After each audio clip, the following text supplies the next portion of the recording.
Hello there, welcome to Pen Positive. This is Vinod Narayan. Thanks for tuning in. Today, I want to introduce a book to you. The book is called The Friction Project. The Friction Project by Bob Sutton and Huggy.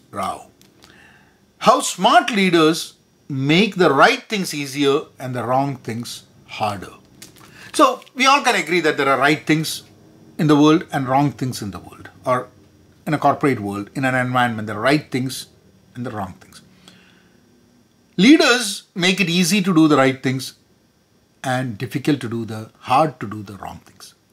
But we often find that some cultures, some environments, because of friction maybe, because of how the culture is set up within that organization, it is so easy to do the wrong things. And it is so difficult to do the right things. And people get frustrated because of that. Both Huggy and Bob has actually done about 6 to 7 years of research working with companies before they came up with this book.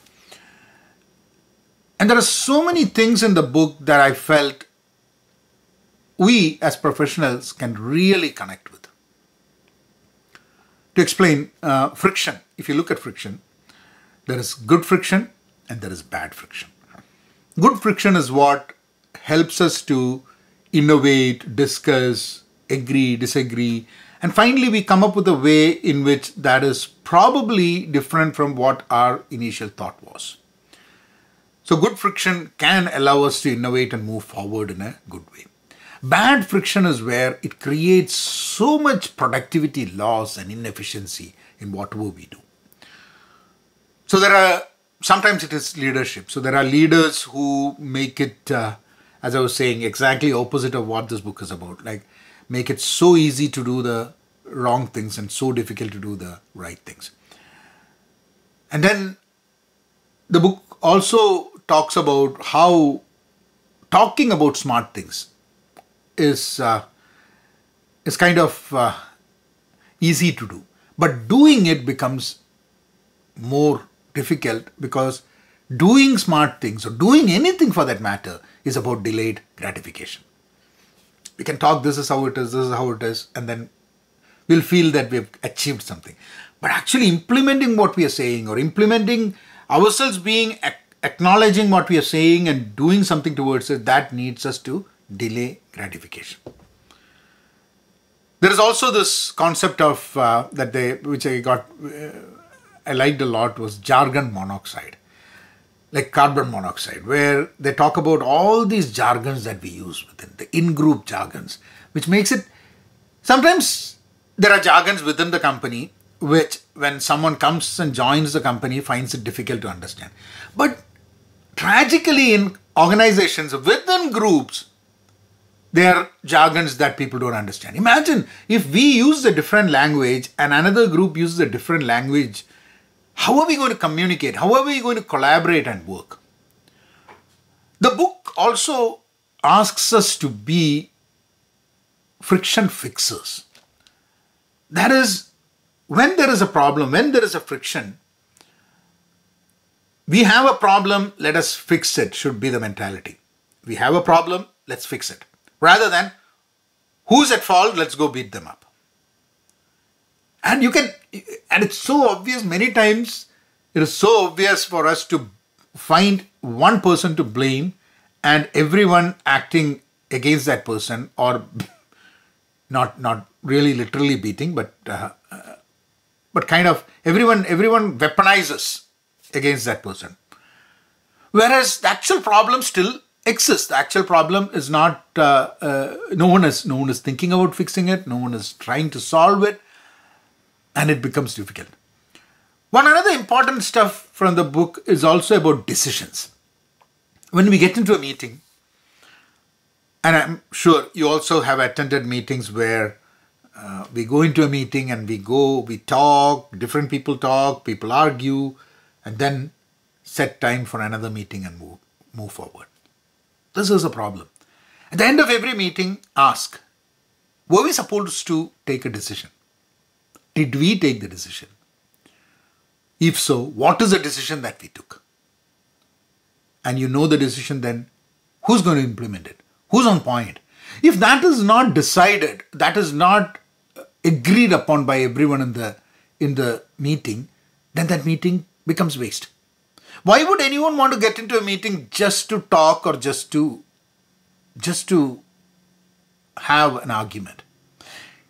Yeah, there might be some meetings where people with different opinions come in, but unless you have a problem or a friction fixer or a problem fixing mindset, you're not going to end up with a decision that you can take forward and actually make a change.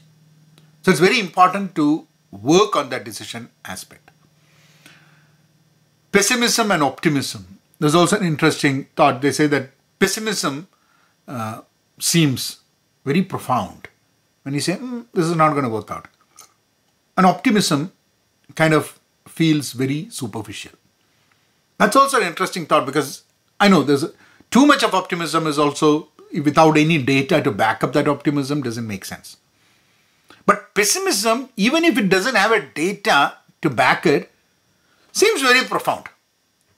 I don't know, because people think that there's probably, everyone thinks that if I have to object something, I would have some data to say that. But most of the time for people to object on something, they don't really have any data, but they just want to object it.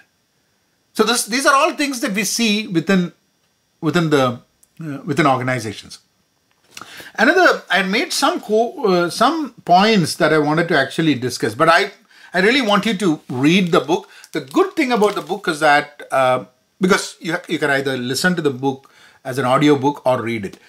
Most of the books that talk about management, talk about business, there are a lot of charts and graphs that we have to refer to when we read.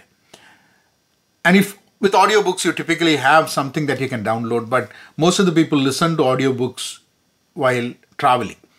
The good thing about here is that I don't think there are any charts or figures on it that you have to refer to, which means it might be easier for you to actually listen to the book with audio. I think one important point, that's what I was missing, is about addition sickness. How important it is for us to remove complexity from an equation than add to it. Anything that we do. And we sometimes, without knowing, we add complexity to process, to workflows, to everything while not simplifying it. And it makes it so easy for us to communicate something to people if what we are communicating is simple. I was listening the other day to our co-founder of our company and talking about adding and subtracting. He said that for every new thing that you're adding into this, take one out. You have to subtract something out. Because otherwise you will end up with so much things that you wouldn't be able to complete or do. So with that, I'll leave you all.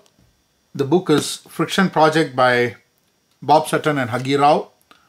Important book. And I'm also going to talk about another important book that this book, the Friction Project, I read sometime in February, March when the book released, but I never got a time to make a video on that. But the other book that I just finished reading is The 4 Stages of Psychological Safety by Timothy Clark. And I think it's a very important book as well. And a book that I think should be required reading in all organizations by everyone in the manager level and up. Even other people, because it's so important in our current work culture.